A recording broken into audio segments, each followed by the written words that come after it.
like sometimes I have absolutely no idea how to deal with all of the thoughts that are running through my head, all of the things that I just wish I could talk about and had a sounding board. But that's just not the life that I lead. I pretty, you know, isolated in my own little world, my bubble, my mountain. I've built myself a work life and a style that is conducive to my family needs, which to me I think is the most important. But also, I've been able to meet a need of other people because they are living that way also. So many people who just don't really have a community.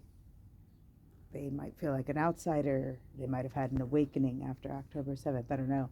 But it just seems like more and more people are like searching out what more can I do? So, what are they finding? They're finding social media and they're finding, which not everybody can handle or is interested in because it is mind draining and emotional and everything. But you have also people who are getting involved in the activism and they're able to write the letters. And then there are all of these other people who just don't know what to do with themselves. They can't hop on a plane and go volunteer in Israel. They know that they want to, but it's in their soul and they're stuck. They're stuck in a diaspora reality where they are no longer identifying with the self that they identified as before. They are now without as many friends as maybe they used to have. Can't talk about the conversations and the topics that they really want to talk about. And even within the safe zones of family and friends, they also don't want to raise it because they're afraid of someone raising some sort of negativity over Israel, because there are still haters, even amongst our own people. I always find it astounding. How does anyone actually pray or know the Torah and deny the reality of what we're facing here right now? Deny themselves. It's a deep self-loathing that a Jew must have in order to completely negate the world's oldest history book that actually dictates these battles. We are going to be forced to challenge ourselves, to identify differently, to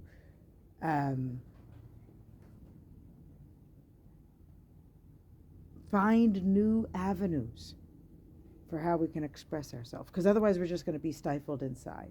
And I think that that is what is a silent killer for many people. We're all in survival mode, but what helps us sustain our internal strength is that mental stability, that connection of the deeper part of our identity that we can always be reminded of every time we open up a prayer book or a Torah. And we can always be reminded of every time we look back on the generations before us. Wait a second, what we're experiencing is actually nothing new. But it's still an awakening. And it's an awakening for a lot of people who have no community and who don't necessarily want to turn to the larger organizations where they feel like outsiders. I think that there are very real situations happening for Jews, and some people feel confident to talk about it, but some are not ready, not able, they don't have the words. Now that's a concept that we know of even from the time of Holocaust survivors after their experience,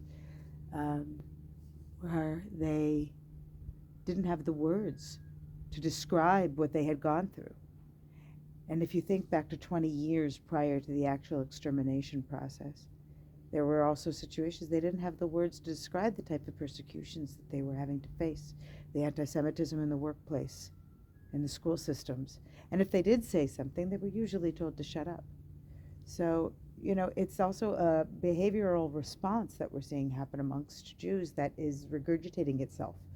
The same pattern of denialism and escapism and being convinced that it'll never just happen here. Again, I always mentioned what was happening in Warsaw, in the Warsaw Ghetto, and it was so devastating. And it was known around the world. But the Jews in Vilna were so convinced that that will never happen here amongst our neighbors. And so they didn't believe. They didn't believe that it could be as bad as they were witnessing and learning about had been happening to the Jews of Warsaw. Well, there they had much more anti-Semitism than we did. So, this need to compare different societies, this is an important thing we can learn from. Not to necessarily find only its similarities, but more distinctly to find its differences, to figure out the ways that we can examine our situation and find new avenues for action. So there's lots of efforts going on, and it is wonderful. It is more than we've ever seen in history. But it is also not sufficient to helping reach on a people level the type of education that must happen to get to the common person. So what the anti-Semitic pro-Palestinian jihad camps have been able to do over 20 years is to infiltrate these systems so simplistically that it was exactly the same metaphor as putting the frog in a pot of water and turning the heat on, and they will not jump out because the water heats up slowly. He doesn't realize what's happening. And of course, by the time that he could save himself, he has no more ability to do so. So I think that we want to help other Jews reach the point where they feel they are able to recognize the rising heat of the waters and do something different. So what is it that we have to do? Everybody's got their answer. I actually heard that one speaker at an event said that this one organization was the only organization that was going to save Israel and the Jewish people. And I thought to myself, what hubris. Wow. What an obtuse statement to make. What a ridiculous claim, because no one organization can do anything and everything and deserves all the funds, because bureaucracy gets in the way of the implementation of reaching people to people. And you know what? I'm an educator, and I was taught by the great Elie Wiesel, and at the end of the day, it will always have to be people to people. So when I talk about Israel Forever as being a Jewish rights movement, it's about the Jewish rights of every single individual to live healthy and strong, whatever their environment they might be in. Not everything is going to be able to welcome all Jews, and not every big organization is able to accomplish every possible goal. We have to work together. We have to cut through all of that social politics of the Jewish organizational world. We have to let ourselves become more connected, person to person, and find ways that that is translating into creating for ourselves a safe space where one by one we can talk to colleagues and friends and open their minds and help them become righteous among the nations. Because nobody just decides that they're going to support the Jews. Certainly, we are so blessed to have so many friends in the world right now. But it also takes that connection between us, helping each other understand we are fighting for the good of the world. We are fighting for the future of humanity.